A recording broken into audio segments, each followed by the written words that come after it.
할렐루야. 오늘도 주님과 함께하는 복된 하루가 되시기를 주님의 이름으로 축원합니다. 이런 말 들어보셨습니까? 쇼는 계속되어야 한다.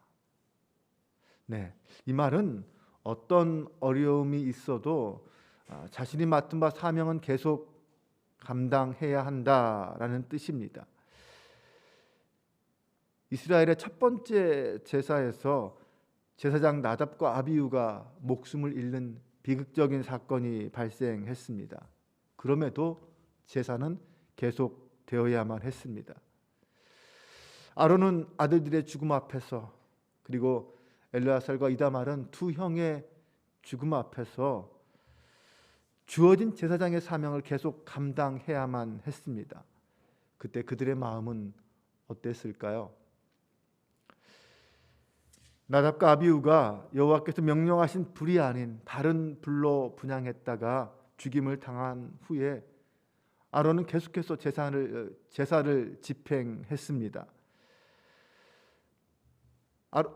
모세는 아론과 남은 두 아들에게 소제와 속죄제 중에서 제사장의 몫으로 돌려진 부분에 대해서 가르쳐 주면서 그 부분을 먹는 것에 대해서 설명해 주었습니다. 그 남은 소제물과 남은 속죄제의 제물들을 다 먹어야 끝까지 제사가 완성되는 것이었기 때문입니다. 모세는 아들의 죽음 그리고 형들의 죽음으로 괴로워하는 가운데 이 아론과 엘르아살과 이다말에게 제사장으로서 감당해야 될 사명에 대해서 계속 말하고 있을 뿐 그들이 당한 슬픔에 대해서는 어떤 위로의 표현도 없습니다. 슬퍼할 시간도 주지 않고 애도할 시간도 주지 않습니다. 사람이 죽었는데 거기에 대해서 어떤 말도 하지 않고 계속 제사만 진행하라고 합니다. 좀 너무한다는 생각이 들지 않습니까? 하지만 그들은 모든 백성들의 속죄제를 담당해야 하는 제사장이었기 때문에 지금 이 순간 마땅히 그 제사를 마무리해야 했습니다. 아직 제사는 마쳐지지 않았기 때문입니다.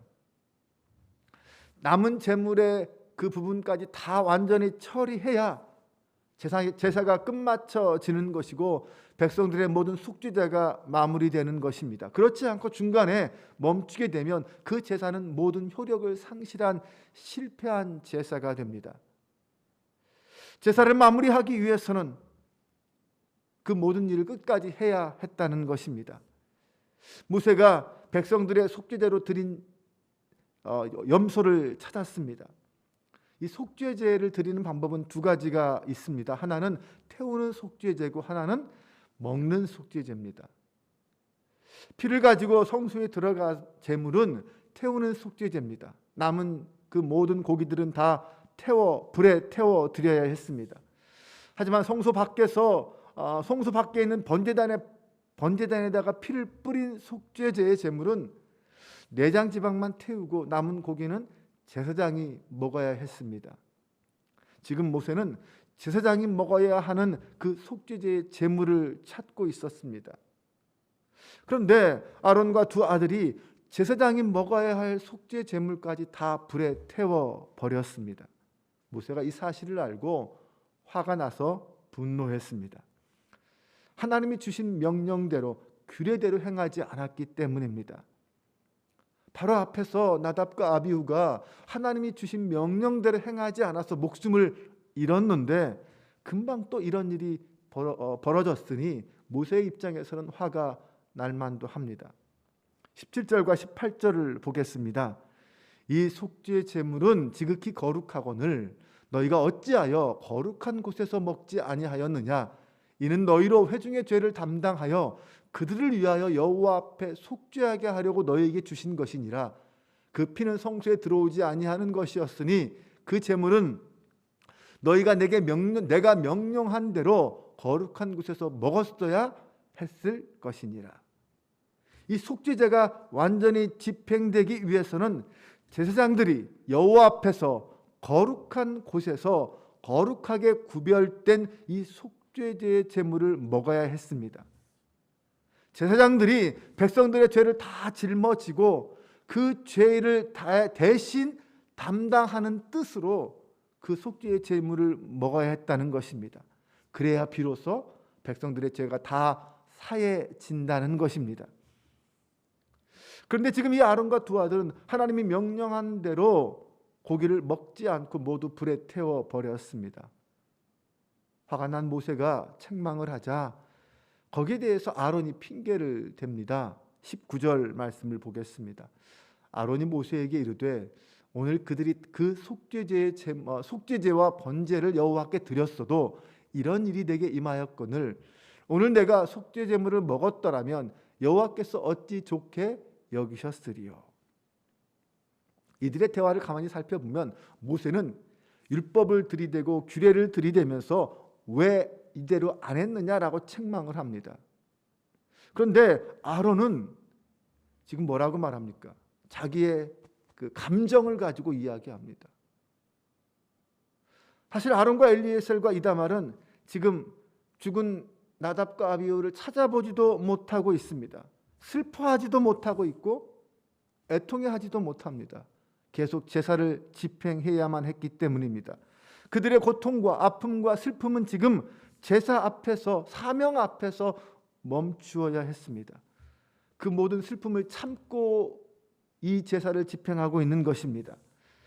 여러분들이라면 어떻겠습니까?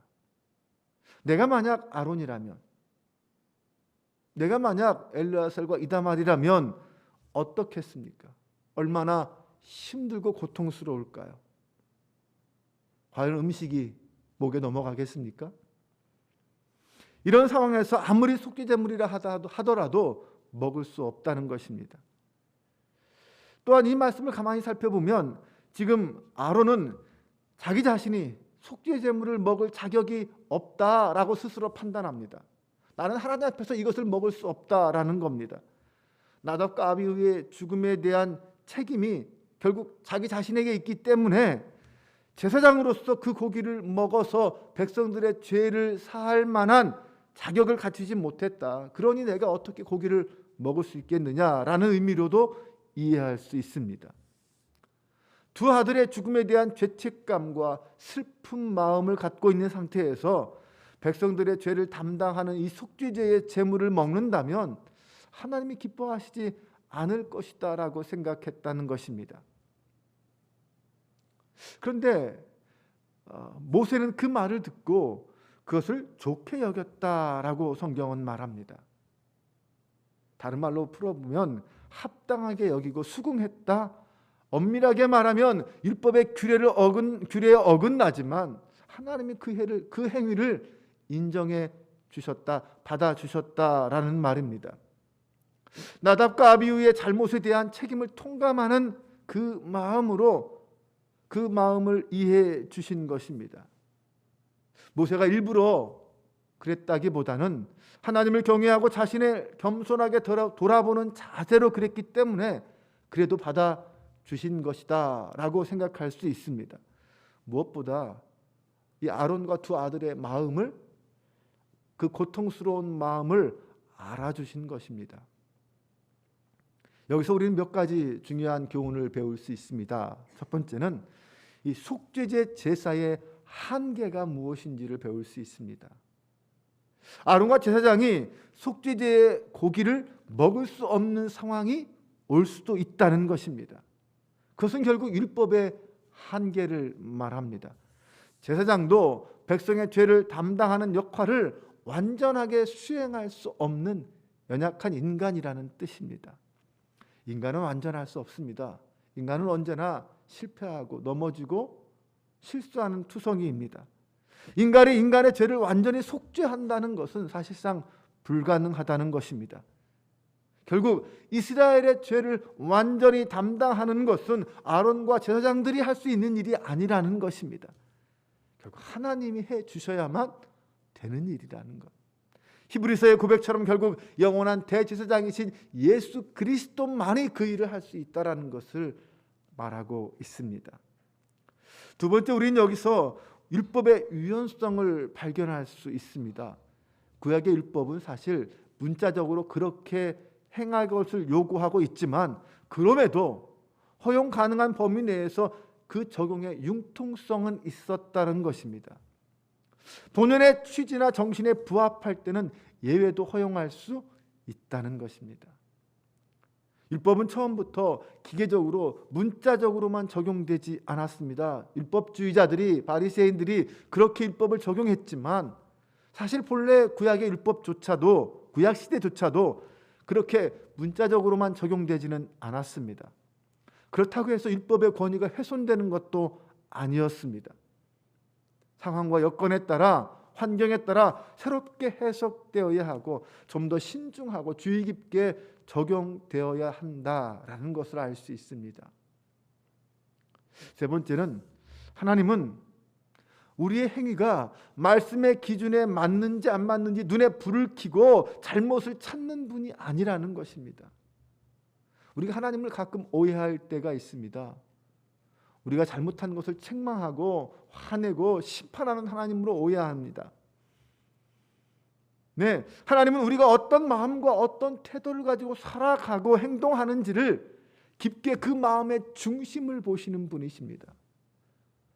그랬잖아요. 하나님은 중심을 보시는 하나님이라고 했습니다. 겉으로 드러나는 행동, 그거에 대한 관심보다 그 마음 중심에 어떤 마음이 있고 어떤 태도가 있느냐를 먼저 보시는 분입니다. 그래서 율법을 한마디로 말하면 무엇이라고 예수님께서 적용하셨습니까? 사랑이라고 말씀하셨습니다. 하나님 사랑과 이웃 사랑, 사랑하라라는 말로 그 모든 율법을 다 통합하여 설명할 수 있다는 것입니다. 우리 하나님은 사랑의 하나님, 긍휼의 하나님이십니다. 비록 때로는 심판과 때로는 무서운 그 하나님으로 드러나고 있지만 그럼에도 그 속에는 하나님의 사랑과 긍휼이 담겨 있는 하나님이시라는 것입니다. 우리에게 주어진 왕 같은 제사장으로서의 사명은 결코 변하지 않습니다. 제사장으로서 감당해야 될 사명들이 있습니다. 아무리 힘들고 어려워도 그 사명 감당해야 합니다. 사명은 여전히 계속되어야 합니다. 그러나 하나님은 냉정하게 우리에게 사명만 요구하시는 분은 아닙니다. 우리의 슬픔과 우리의 아픔과 고통도 아시고 헤아리시고 우리가 그 슬픔을 이기고 다시 일어나서 사명을 감당하도록 격려하시고 도와주시는 분이 우리 하나님이십니다. 오늘도 그 하나님을 만나고 그 하나님과 함께 하루를 살아갈 수 있기를 바랍니다. 그 사랑의 하나님과의 관계를 회복하고 또한 나에게 맡겨진 사명의 자리를 믿음으로 지키며 헌신하는 저와 여러분 되시기를 주님의 이름으로 축원합니다. 기도하겠습니다. 하나님, 우리의 실수와 우리의 무지 때문에 때로는 하나님을 아프게 하고 하나님을 속상하게 할 때가 많습니다. 그러나 하나님, 우리의 연약함을 아시는 주님께서 우리를 긍휼히 여겨주시고 우리의 그런 실수와 우리의 부족함도 채워주시고 인정해 주신다는 그 사실을 믿습니다. 그러기에 소망이 있습니다. 우리가 그렇게 부족하기에 예수 그리스도가 이 땅에 오셔서 우리의 죄를 감당해 주셨습니다. 주님이 아니면 어떻게 감히 우리가 하나님 앞에 설 수 있겠습니까? 주님의 그 충분한 사랑이 우리를 주님 앞에 설 수 있게 만들어 주셨습니다. 어디를 가나 무엇을 하나 이 사랑의 하나님, 긍휼의 하나님을 잊지 말게 하시고 그 하나님을 만나고 그 하나님의 은혜 안에 살아가는 저희들 되게 하여 주옵소서. 하나님, 무엇보다 우리에게 주신 사명, 그 사명을 온전히 감당하는 주님의 자녀가 되길 원합니다. 사명 앞에 흔들리지 않게 하시고 주님이 주신 것은 끝까지 헌신하며 그 일을 감당할 수 있는 저희가 되게 하여 주옵소서.